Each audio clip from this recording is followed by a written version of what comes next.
The air smelled like burning metal and smoke. The ground shook as explosions tore through the ruined city. Daniel Carter crouched behind a broken wall, his rifle gripped tight in his hands. Around him, the sounds of gunfire and screams filled the night. His squad, what was left of it, was scattered. The Dominion soldiers were closing in. This wasn't how it was supposed to go. The freeborn rebels had planned a quick strike, hit the Dominion supply depot, and pull back. But someone had talked. The Dominion was waiting for them. Now half of Daniel's team was dead, and the rest were fighting just to stay alive. A bullet whizzed past his ear. He ducked lower, breathing hard. His radio crackled. "Carter, fall back to the east alley, we're pulling out." Daniel didn't answer. He couldn't leave yet. Not while there were still men out there. He moved fast, keeping low, darting between cover. Up ahead, he saw Martinez, one of his squad mates, pinned down behind a wrecked transport. Blood soaked his sleeve. Daniel sprinted toward him, bullets kicking up dirt at his feet. He slid next to Martinez. "You hit bad?" Martinez shook his head. "Just grazed. But we're surrounded." Daniel peeked over the wreckage. Dominion soldiers were advancing, their black armor making them look like shadows in the smoke. They moved in tight formation, disciplined. "Too many of them. Can't stay here," Daniel muttered. Then he heard a sound that didn't belong, a child's cry. His head snapped toward the noise. Across the street, near a collapsed building, a little girl stood frozen in the open. She couldn't have been more than 6 or 7, her dress torn, her face streaked with dirt and tears. She was just standing there, too scared to move. Dominion soldiers were pushing forward. In seconds, they'd see her. Daniel didn't think. He just moved.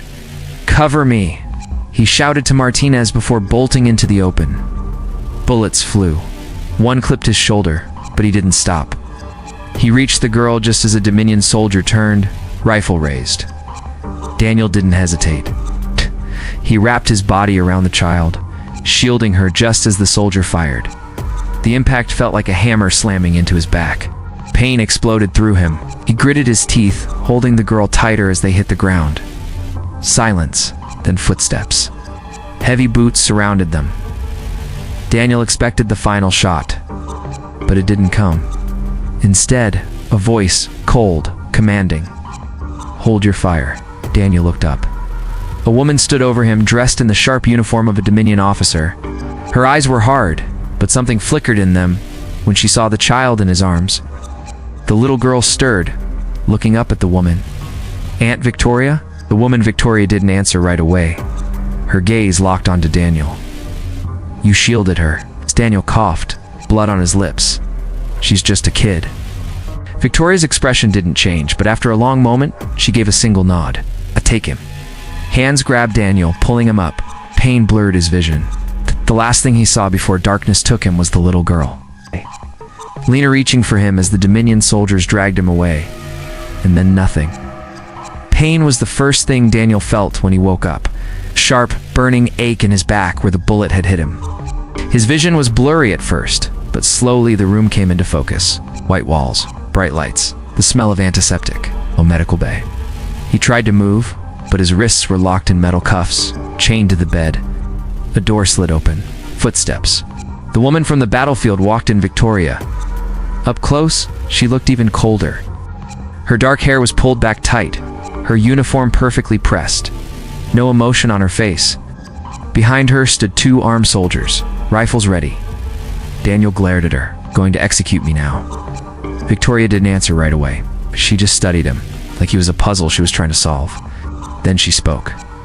"You took a bullet for a child you didn't know. Why?" Daniel coughed, his throat dry. "Wouldn't you?" Her eyes narrowed slightly. "She's Dominion. You're freeborn. Your people call us monsters, and yours call us terrorists." Daniel shifted, wincing at the pain. "But she's just a kid. Doesn't matter whose side she's on." Victoria was silent for a long moment. Then she turned to the guards. "Leave us." The soldiers hesitated. "Ma'am, now." They left. The door hissed shut. Victoria stepped closer. "Lena is my niece, the only family I have left." Daniel didn't respond. He just watched her, waiting for the trap. "Saved her life," Victoria continued. "That means I owe you a debt." Daniel let out a rough laugh. "You don't owe me anything. Just shoot me and get it over with." Victoria's expression didn't change. "I'm giving you a choice. Either Die here as a nameless rebel, or swear loyalty to me and become Lena's protector. Daniel stared at her. You're joking. Do I look like I joke? He clenched his jaw. You expect me to work for the Dominion after what you've done? After burning our cities, killing my friends? Victoria's voice stayed calm. I expect you to think. You're a soldier. You know how war works, but Lena isn't part of this fight. And after what you did, I know you won't let harm come to her. Daniel looked away. He thought of the girl's face, how scared she'd been, how small. Victoria pressed on. If you refuse, you'll be executed at dawn. If you accept, you'll have a room, medical care, and the chance to keep her safe. Daniel closed his eyes. He knew it was a trap. Knew he should spit in her face and take the bullet. But then he remembered the way Lena had reached for him as they dragged him away. He opened his eyes. If I say yes, swear no harm comes to her. Victoria nodded once. On my honor. Daniel let out a slow breath. Then I'll do it. Flicker of something relief passed over Victoria's face before it was gone. Good. The guards will take you to your quarters. We'll meet Lena tomorrow. She turned to leave. Daniel spoke before she reached the door. One condition. Victoria paused. No, you're not in a position to make demands. I don't fight for the Dominion, Daniel said firmly. I protect the girl. Nothing else. Victoria studied him for a long moment. Then, very slightly, she nodded. Agreed. The door opened, and the guards returned. As they uncuffed him, Daniel wondered if he'd just made the biggest mistake of his life. Or if, somehow, he'd just stepped into a game much bigger than he realized. The room they gave Daniel was small but clean and narrow bed, a desk, a window looking out over the Dominion capital. The city was all sharp angles and cold metal, nothing like the broken streets he was used to. His back still ached, but the medics had patched him up well enough. A knock at the door. Daniel tensed. Come in. The door opened, and Lena stepped inside. She looked different in all clean dress, hair neatly brushed, but her eyes were the same. Wide. Nervous. She didn't speak at first, just stared at him like she wasn't sure if he was real. Daniel didn't know what to say either, so he kept it simple. You okay? Lena nodded, then in a small voice, You saved me. Daniel shrugged. Anyone would've. No. Her voice got a little stronger. They wouldn't. Silence. Lena fidgeted with the edge of her sleeve. Aunt Victoria says you're going to protect me now. Daniel sighed. Yeah, looks that way. Is it because you don't have a choice? The question surprised him. Smart kid. Thought about lying, but what was the point? Partly, but also, I wouldn't let anything happen to you. Not after what I saw. Lena studied him for a long moment. Then, without warning, she walked over and hugged him. Daniel froze. He hadn't been hugged in years. Slowly, awkwardly, he patted her back. When she pulled away, she smiled just a little. I'm glad it's you. Daniel didn't know how to respond to that. Days passed. Daniel learned the rhythms of the palace where the guards stood when the shifts changed. He stayed close to Lena, watching as tutors taught her history, math, things kids were supposed to learn. It was strange. The Dominion was the enemy. But here in these quiet moments, it almost felt normal until it wasn't. One evening, as Daniel walked Lena back to her room, he noticed the looks, the whispers, the way some of the soldiers glared at him when they thought he wasn't looking. Lena noticed too. They don't like you, she said matter-of-factly. Daniel snorted. Yeah, well, ball's in their court. But it was more than dislike. It was danger. The attack came 3 nights later. Daniel was in his room when the door burst open. 2 men in Dominion uniforms rushed in, knives gleaming. No guns too loud. But they wanted this quiet. Daniel moved fast, grabbed the first man's wrist, twisting until the bone snapped. The knife clattered to the floor. The second man lunged, but Daniel ducked, driving his elbow into the man's throat. It was over in seconds. Daniel stood over them, breathing hard. Who sent you? The men didn't answer. But he didn't need them to. He knew this was a message. The Dominion didn't want a freeborn guarding their precious girl.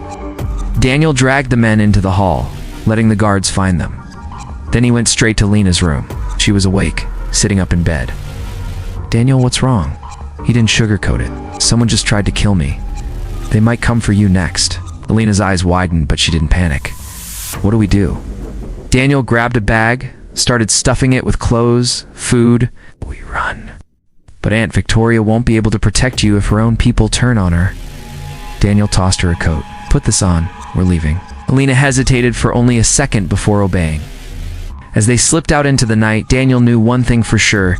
The game had changed. He was playing for keeps now. The city streets were dark and cold. Daniel kept Lena close as they moved through the shadows, avoiding patrols. The girl didn't complain, didn't ask questions. She just held his hand tight and kept up. They needed shelter, fast. Daniel remembered an old safe house from his rebel days. Abandoned, forgotten. It would have to do. The building was falling apart, but the door still locked. Inside, dust covered everything. Lena sneezed.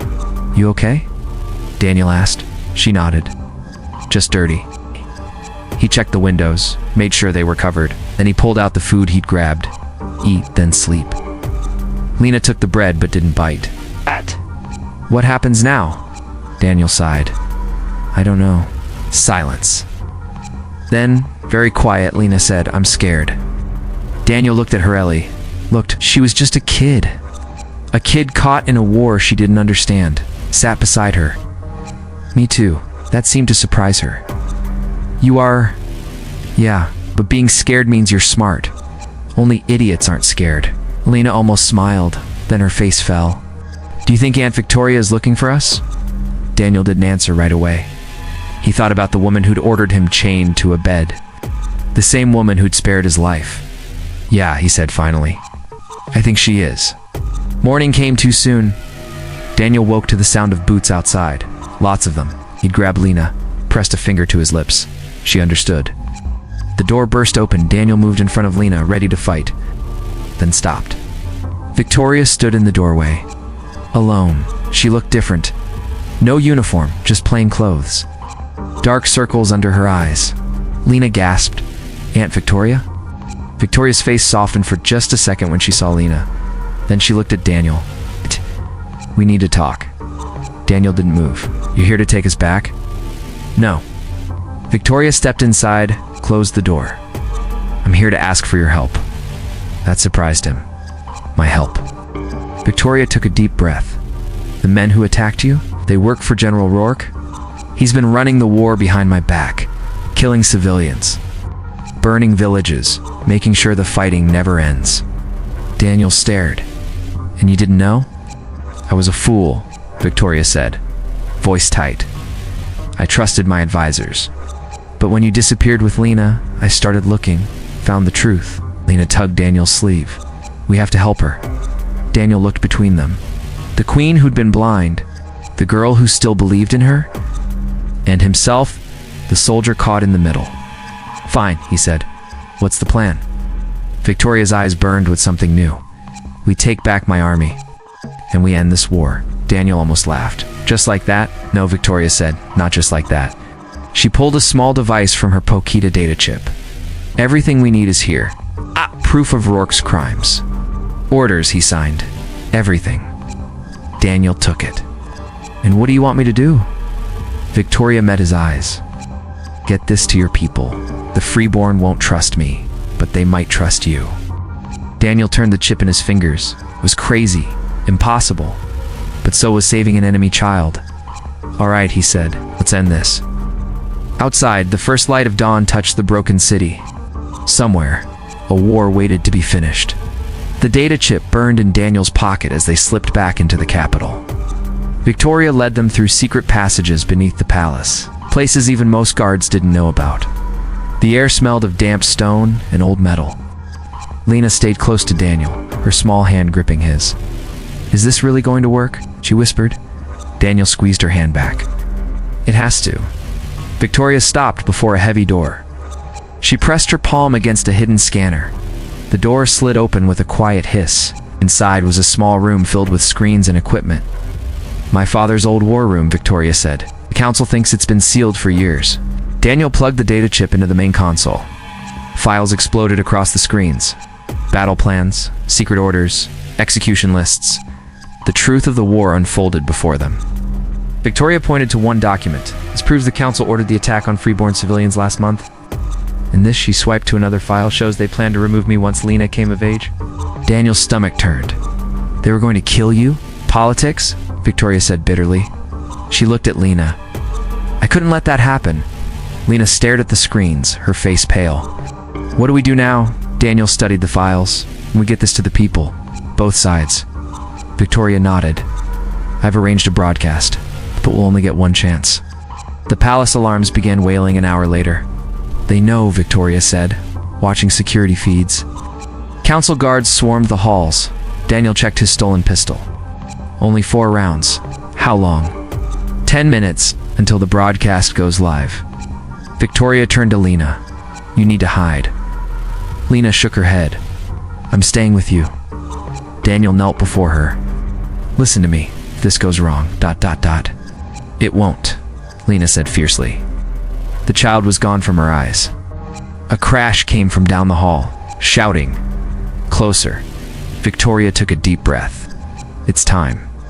The broadcast began as fighting reached the door. Victoria's face appeared on every screen in the Dominion, in homes, in barracks, on city streets. She spoke calmly, revealing the council's crimes. The lies, the murders. Daniel guarded the door, firing at the first wave of attackers. 1 down, 2, his pistol clicked empty. They're through, shouted, as the door shuddered under heavy blows. Victoria kept speaking, her voice steady even as the door burst open. Council guards poured in, weapons raised. Then something unexpected happened. The lead guard lowered his rifle. We heard the broadcast, he said. Behind him, other soldiers hesitated. Voice crackled over their radios.